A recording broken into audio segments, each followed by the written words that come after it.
नमस्ते मित्रों, आज हम ईश्वर की ओर चैनल से हम जानेंगे कि 14वें अध्याय का महात्म श्रीमद् भागवत गीता के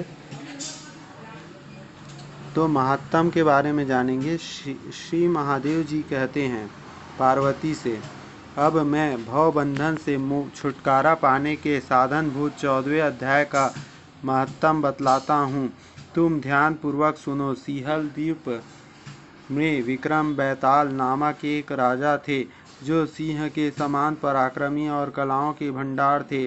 एक दिन वे शिकार खेलने के लिए उत्सुक होकर राजकुमारों सहित 2 कुतियों को साथ लिए वन में गए। वहां पहुंचने पर उन्होंने तीव्र गति से भागते हुए खरगोश के पीछे अपनी कुतिया छोड़ दी। उस समय सब प्राणियों को देखते हुए खरगोश इस प्रकार भागने लगा मानो उड़ गया हो। दौड़ते दौड़ते बहुत थक गया था, कारण वह कि एक बड़ी खदक गड्ढे में गिर पड़ा। गिरने पर वह कुतिया के हाथ नहीं आया और उस स्थान पर जा पहुंचा जहाँ का वातावरण बहुत ही शांत था। वहाँ हरिण निर्भय होकर सब ओर वृक्षों की छाया में बैठा रहते थे। बंदर भी अपने आप टूट कर गिरे हुए नारियल के फलों और पके हुए आमों से पूर्ण तृप्त रहते थे। वहाँ सिंह हाथी के बच्चों के साथ खेलते और सांप निडर होकर मोर के पंखों में घुस जाते थे। उस स्थान पर एक आश्रम के भीतर वत्स नामक मुनि रहते थे जो जितेंद्रिय और शांत भाव से निरंतर गीता के 14वें अध्याय का पाठ किया करते थे।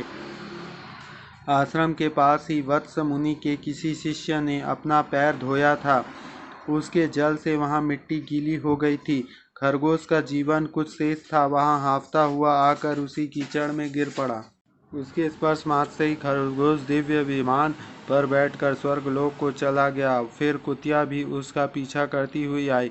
वह उसके शरीर भी कुछ कीचड़ के छींटे लगने से फिर भूख प्यास की पीड़ा से रहित हो कुतिया का रूप त्याग कर उसने दिव्यांगना का रमणीय रूप धारण कर लिया और गंधर्व से सुशोभित दिव्य विमान पर आरूढ़ हो वह स्वर्गलोक को चली गई।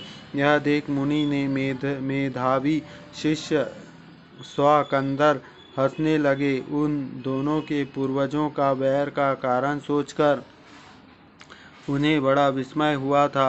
उस समय राजा के नेत्र भी आश्चर्य से चकित हो उठे। उन्होंने बड़ी भक्ति के साथ प्रणाम करके पूछा, विप्रवर, नीच योनि में पड़े हुए दोनों प्राणी कुतिया और खरगोश ज्ञानहीन होते हुए भी जो स्वर्ग में चले गए, इसका क्या कारण है? इसकी कथा सुनाइए। शिष्य ने कहा, भूपाल, इस वन में वत्स नामक ब्राह्मण रहते थे। वे बड़े जितेंद्रिय महात्मा थे। गीता के 14वें अध्याय का सदा जप किया करते थे। मैं उन्हीं का शिष्य हूँ। मैंने भी ब्रह्म विद्या में विशेषज्ञता प्राप्त की है। गुरु जी की ही भांति मैं भी 14वें अध्याय का प्रतिदिन जप करता हूँ। मेरे पैर धोने के जल से लौटने के कारण यह खरगोश कुतिया के साथ ही स्वर्गलोक को प्राप्त हुआ है। अब मैं अपने हंसने का कारण बताता हूँ। महाराष्ट्र में प्रत्युदक नामक महान नगर है।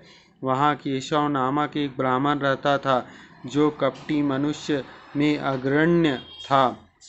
उसकी स्त्री का नाम विलोबना था। वह स्वच्छंद विहार करने वाली थी। इससे क्रोध में आकर जन्म भर के वैर को याद करके ब्राह्मण ने अपने स्त्री का वध कर डाला और उसी पाप से उसको खरगोश की योनि में जन्म मिला। ब्राह्मणी भी अपने पाप के कारण कुतिया हुई। श्री महादेव जी कहते हैं, यह सारी कथा सुनकर श्रद्धालु राजा ने गीता के 14वें अध्याय का पाठ आरंभ कर दिया। उससे उन्हें परम गति की प्राप्ति हुई। तो ये था गीता का महात्म। देखो, गीता का महात्म से आपको पूर्ण लाभ मिलता है। जब भी आप पाठ करें, मतलब अध्याय पढ़े, लेकिन उसके पहले आप महात्म पढ़े, तो इससे आपको पूर्ण लाभ मिलेगा।